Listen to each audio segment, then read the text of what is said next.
Boa noite a todos. Iniciamos agora mais uma aula do nosso curso de Direito Constitucional. Na última aula nós paramos no item atinente à educação, ainda no âmbito ali dos direitos sociais. Vamos dar uma olhada no artigo 211 da Constituição Federal. A União, os Estados, o Distrito Federal e os municípios organizarão em regime de colaboração os seus sistemas de ensino. Portanto, é colaboração entre as três esferas da federação. A União organizará o sistema federal de ensino e o dos territórios.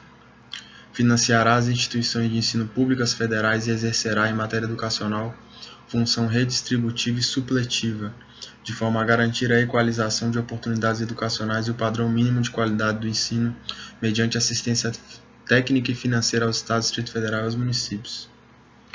Portanto, a União cabe principalmente financiar as instituições federais, e suprir, no âmbito dos estados e dos municípios, aquilo que os estados e municípios não conseguirem atender no que toca à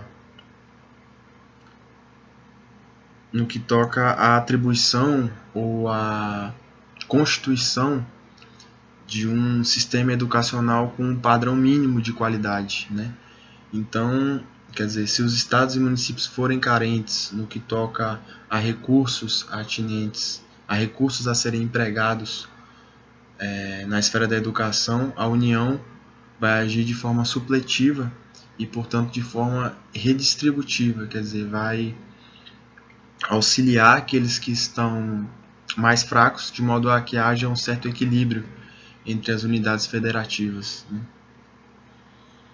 Os municípios atuarão prioritariamente no ensino fundamental e na educação infantil. Os estados e o Distrito Federal atuarão prioritariamente no ensino fundamental e médio. Na organização de seus sistemas de ensino, a União, os estados, o Distrito Federal e os municípios definirão formas de colaboração, de modo a assegurar a universalização do ensino obrigatório. Então, aqui é uma norma programática que determina a formação de um sistema de colaboração entre as três esferas, de modo a promover e assegurar, na verdade, a universalização do ensino obrigatório. A educação básica pública atenderá prioritariamente ao ensino regular. Quer dizer, o ensino superior fica em segundo plano, a prioridade é para o ensino regular, até o segundo grau, Vamos agora ao 208. O dever do Estado com a educação será efetivado mediante a garantia de educação básica obrigatória e gratuita dos 4 aos 17 anos de idade, assegurada inclusive sua oferta gratuita para todos os que a ela não tiveram acesso na idade própria. Progressiva universalização do ensino médio gratuito, atendimento educacional especializado aos portadores de deficiência, preferencialmente na rede regular de ensino, educação infantil em creche e pré-escola às crianças até 5 anos de idade, acesso aos níveis mais elevados de ensino, pesquisa e da criação artística segundo a capacidade de cada um, oferta de ensino regular noturno adequada às condições do educando, atendimento ao educando em todas as etapas da educação básica por meio de programas suplementares de material didático escolar, transporte, alimentação e assistência à saúde. O acesso ao ensino obrigatório e gratuito é direito público subjetivo. Então, é um patrimônio jurídico do cidadão.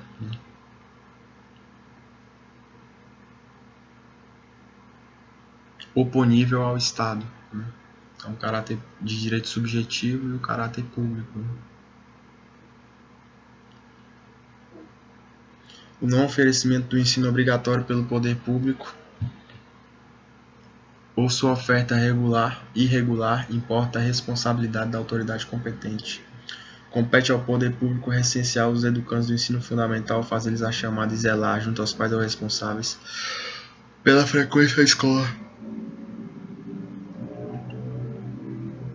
Então, ponto fulcral, educação básica e obrigatória e gratuita dos 4 aos 17 anos de idade. Educação infantil é para as crianças até 5 anos de idade. Uma jurisprudência interessante do STF que diz respeito ao mínimo existencial dos direitos, né? Que no que toca aos direitos sociais, como é sabido,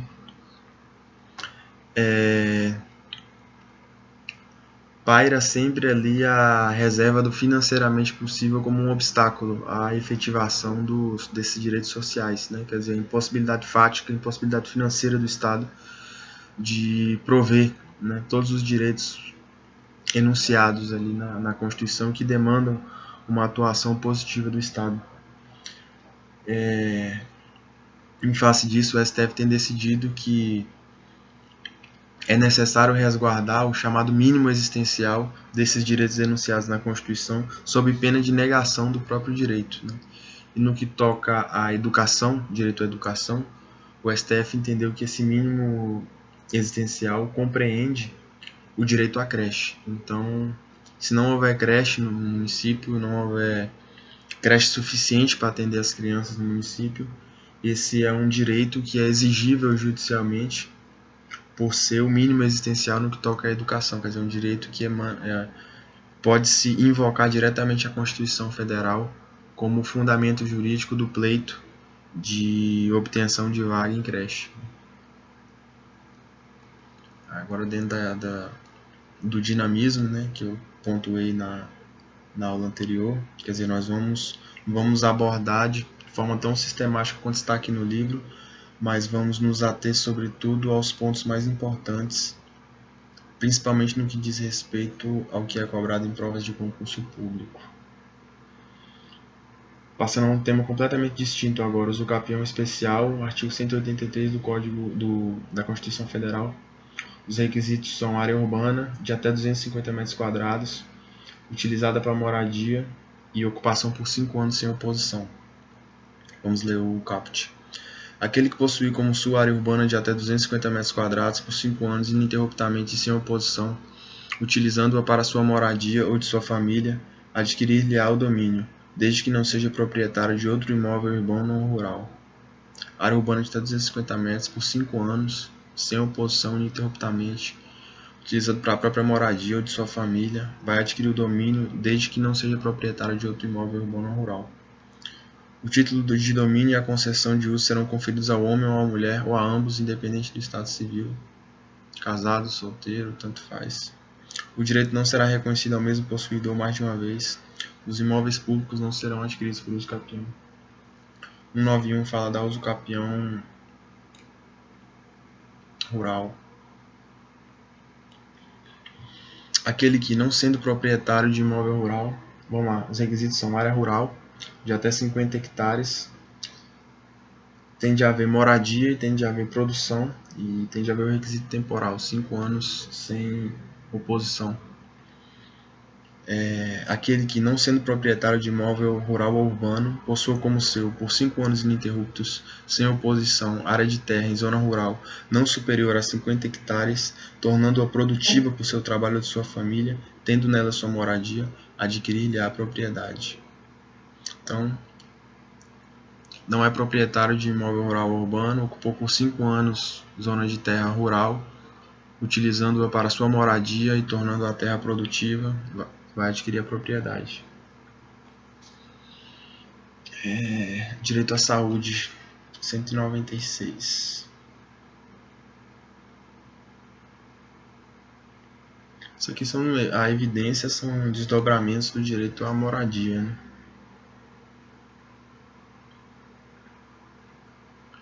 A saúde é direito de todos e dever do Estado, garantido mediante políticas sociais e econômicas que visem à redução do risco de doença e de outros agravos e ao acesso universal e igualitário às ações e serviços para sua promoção, proteção e recuperação. Redução do risco de doença, acesso universal e igualitário às ações e serviços. Elementos do direito à saúde, direito de todos, né? Não há direito absoluto a qualquer procedimento, mas direito subjetivo a políticas públicas de resguardo. Então, sei lá, surgiu aí na Inglaterra ou em Israel a notícia de que o tratamento com canabidiol é efetivo para determinado tipo de doença, ou que há uma técnica nova de cirurgia, sei lá, de cirurgia cardíaca que pode salvar a vida do sujeito no caso X, né? Não há o direito subjetivo, direito absoluto a esse determinado tratamento, né? O que há é uma espécie de um direito a que seja estabelecida uma política pública de resguardo à saúde, quer dizer, um direito mais ou menos difuso, mais ou menos genérico, né?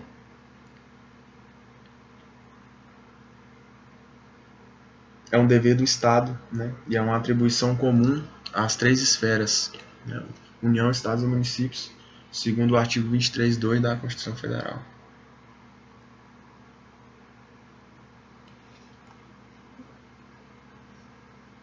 É competência comum da União, Estados, Distrito Federal e Municípios cuidar da saúde e assistência pública, da proteção e garantia das pessoas portadoras de deficiência.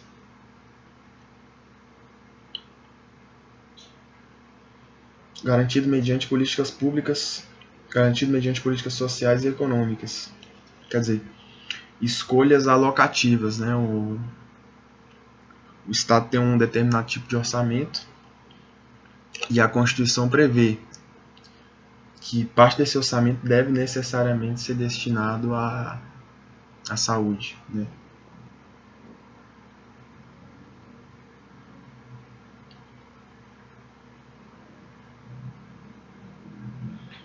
O quarto elemento, políticas que visem a redução do risco de doenças e de outros agravos, né? Quer dizer, está exposto aqui o viés preventivo, né? Que em geral é menos oneroso ao Estado do que o viés de remediar, né, a situação de dano à saúde que já está posta, né? Isso está inscrito no 198.2, atendimento integral com prioridade para as atividades preventivas.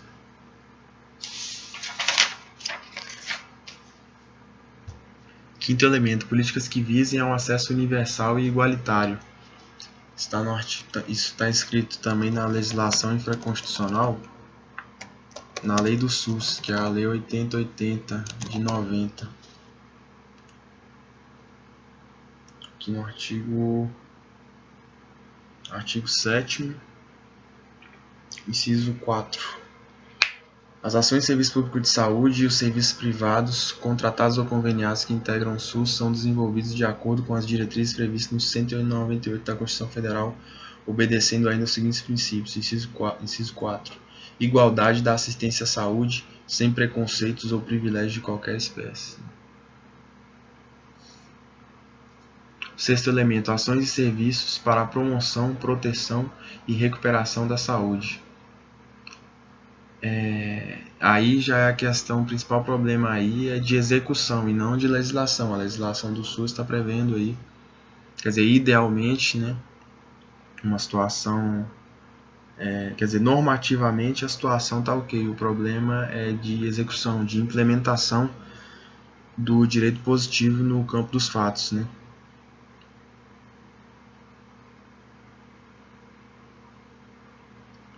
3.5.1.2 o SUS. Atribuições do SUS. Artigo 200 da Constituição Federal. Vou pegar um copo de água aqui, meus caros.